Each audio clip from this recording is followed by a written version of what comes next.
Hello, I'm Dennis Dyson. We're back to looking for Jesus in the Old Testament.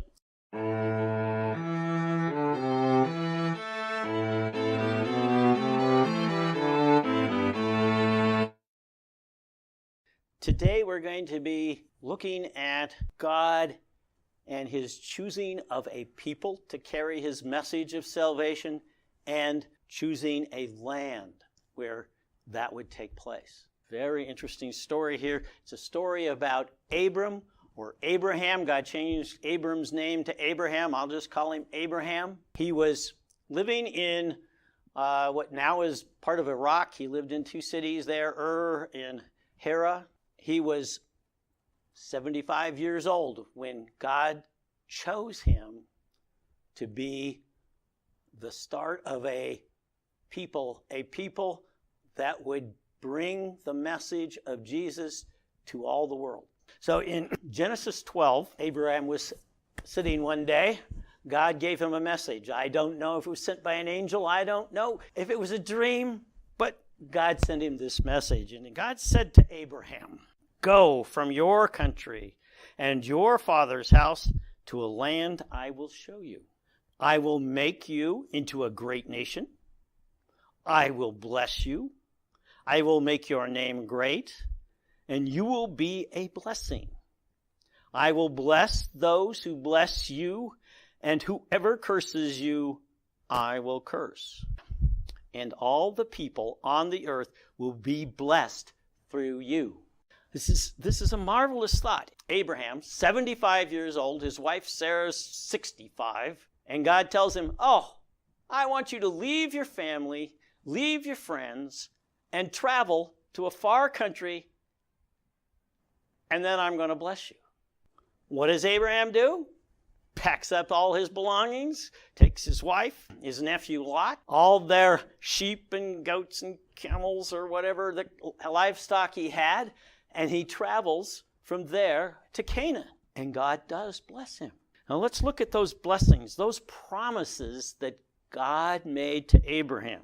He said, first, I'm going to make you into a great nation. Well, we know that the nation of Israel was ruled by David and Solomon. It was quite a great nation at the time.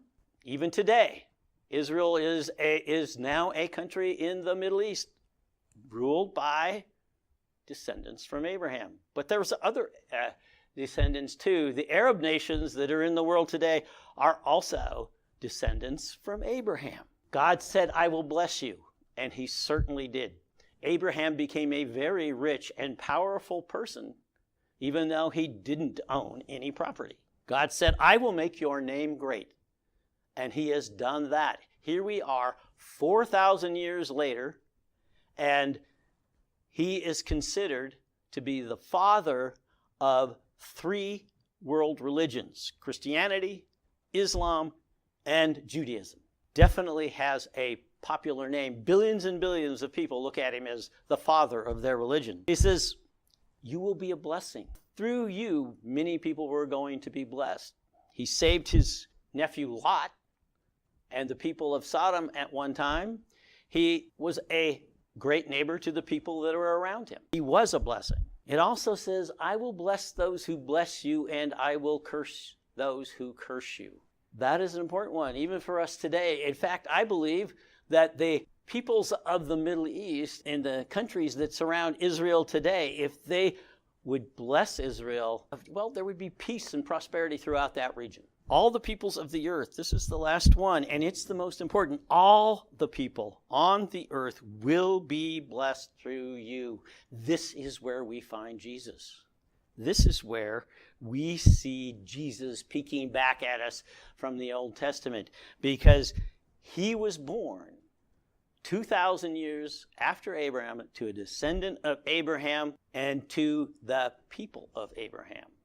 And through him, God's salvation has given to all of us, everyone, every corner of the earth, all who believe.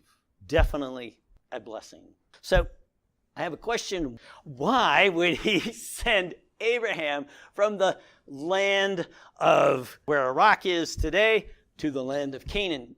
Why couldn't he have just stayed there and had the same success, grown the same people? I don't know, but there must be something special about the land of Canaan. Now, at one point here, God told Abraham, he said this. He said, the Lord said to Abraham, after Lot had parted from him, look around from where you are, to the north and south, to the east and west. All the land that you see I will give you and your offspring forever. I will make your offspring like the dust of the earth, so that if anyone could count the dust, then your offspring could be counted. Go, walk through the length and breadth of the land, for I am giving it to you. This land he is giving to Abraham.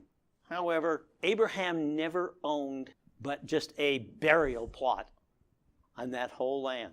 But he believed God's promise, and he traveled over that land. The promise was to the descendants of Abraham, and that they would rule over this land forever. It would be their possession, the promised land. And every time that the people in the Bible went away from that land, they somehow always came back. Abraham's grandson Jacob left, went back to Haran for about 20 years, but came back with a large family. Joseph and Jacob went to Egypt. They stayed there for over 400 years, but Moses led them back to this very land. And even today, Israelites are living in the land. They were gone for almost 2,000 years. People said they were never coming back. The Bible said they're back after 2,000 years. God keeps leading his people to that land. It is a very important land, and this is the land where Jesus was born.